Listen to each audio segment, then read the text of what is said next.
Welcome back to Shadow Meme with Corey. I have for you a treat today. The most attrition-based attrition you will ever have attritioned upon attrition. Let us commence with the attrition. Okay, so let me give you some prelude to this match. So I was playing a different archetype of Haven, and I got completely wrecked by a Runecraft D-Shift deck.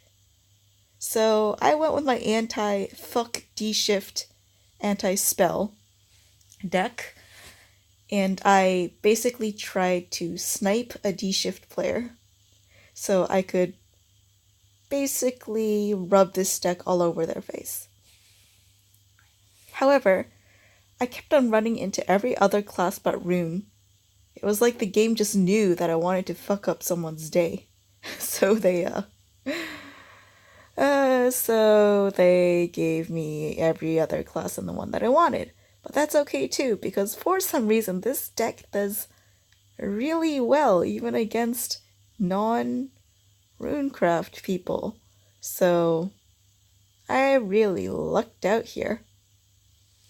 So you see, this sword opponent is trying to trade, get value on the board.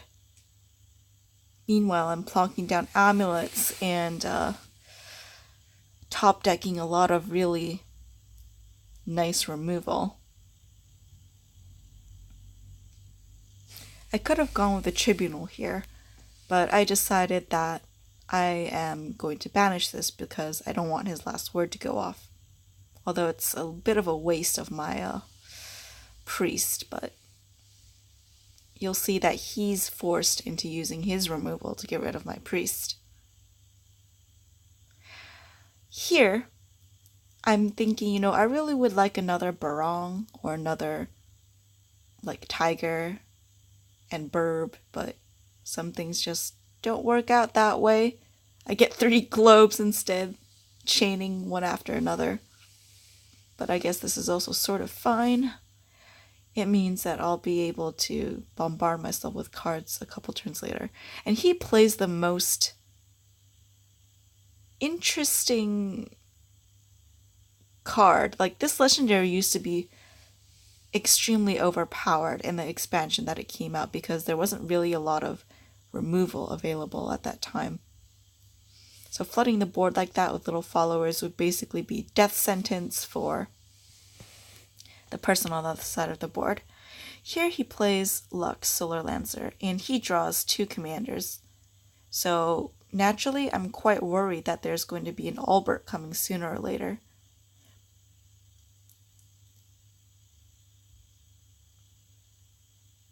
So I am very glad I saved my Themis for this moment. I also have an Aegis in hand now, but right now is not a safe time to put it down, because if he has Albert in hand, then he will do almost enough damage to completely smork me. Thankfully, though, it's only Tristan. But even he cannot be allowed to live. You see, he hasn't used a single evolution point yet. The free ones don't count. So I have to do some mental calculations.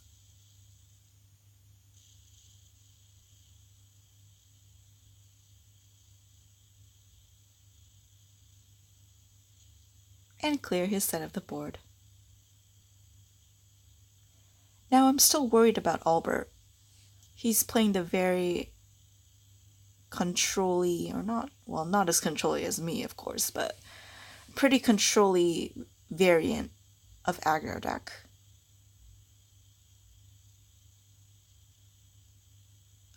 Right now, what I'm trying to do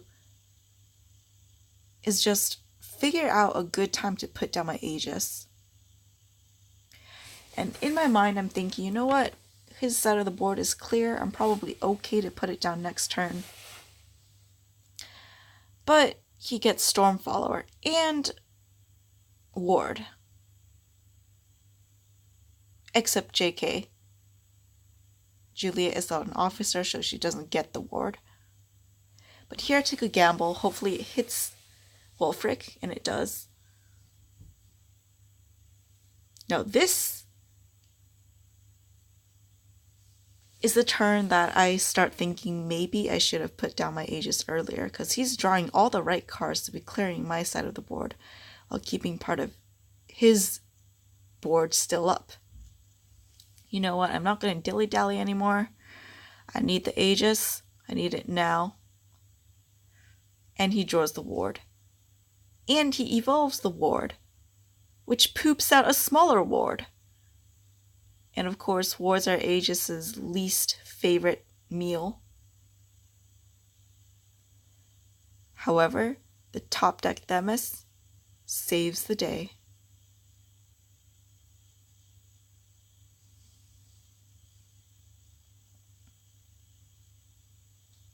Luckily for him, he still has that last Evo point to take off my priest.